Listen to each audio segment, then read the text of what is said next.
ഞാൻ നല്ല ഒരു പിക്ചർ കണ്ടിരുന്നു. എന്താണെന്നറിയാം, കർത്താവ് ഒരു കൈ ദേ ഇങ്ങനെ പിടിച്ചിരിക്കുകയാണ്, എന്നിട്ട് വേറൊരു കൈ ഒരു കുട്ടിയുടെ അടുത്തേക്ക് ഇങ്ങനെ നീട്ടി പിടിച്ചിരിക്കുകയാണ്. ആ പടം കണ്ടിട്ടുണ്ടോ നിങ്ങൾ? നമ്മൾ ഈശോയുടെ പുറകിൽ എന്താ നമുക്ക് കാണില്ല, ആദ്യം ഫ്രണ്ടിലെ ആ പിക്ചർ മാത്രമാണ് കാണിക്കുന്നത്. അതായത് ഈശോ ഇങ്ങനെ ഒരു കൈ എന്തോ ഇങ്ങനെ പുറകിൽ പിടിച്ചിരിക്കുന്നു, എന്നിട്ട് കർത്താവ് ഇങ്ങനെ കൈ നീട്ടുന്നു. ഈ കുട്ടിയുടെ കയ്യിൽ ചെറിയൊരു പാവയുണ്ട്. അപ്പൊ കുഞ്ഞിതിങ്ങനെ കൊടുക്കാൻ പറ്റാതെ ഇങ്ങനെ പിടിച്ചു വെച്ചിരിക്കുകയാണ്. കർത്താവ് ഈ പാവ ചോദിക്കുകയാണ്, എന്നിട്ട് എന്തോ ഇങ്ങനെ പിടിച്ചിട്ടുണ്ട്. കുട്ടി അത് കൊടുക്കാതിരിക്കുകയാണ്.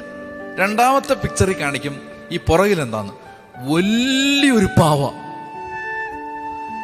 ഈ കുട്ടി ഈ ചെറിയ പാവ കൊടുത്താൽ കർത്താവിന് ഈ വലിയ പാവ കൊടുക്കാം. പക്ഷെ നമ്മൾ എന്ത് ചെയ്യുന്നു? നമ്മൾ ഈ ചെറിയ പാവ പോവല്ലോ എന്നാണ് നമ്മുടെ പ്രശ്നം. നമ്മുടെ മുറി പോവും, നമ്മുടെ വണ്ടി പോവും, അല്ലെ നമ്മുടെ വരുമാനം പോവും, നമ്മുടെ സുഹൃത്തുക്കൾ പോവും, നമ്മൾ ഇത്രയും നാളും നമ്മളെ സഹായിച്ചിരുന്ന ആളുകളുടെ സഹായം പോവും. ഒന്നും നഷ്ടപ്പെടില്ല. ഒരു കാര്യം ഉറപ്പിച്ചോണം, ക്രിസ്തുവിലേക്ക് വന്നാൽ ഒരു മനുഷ്യനും ഒന്നും നഷ്ടപ്പെടില്ല.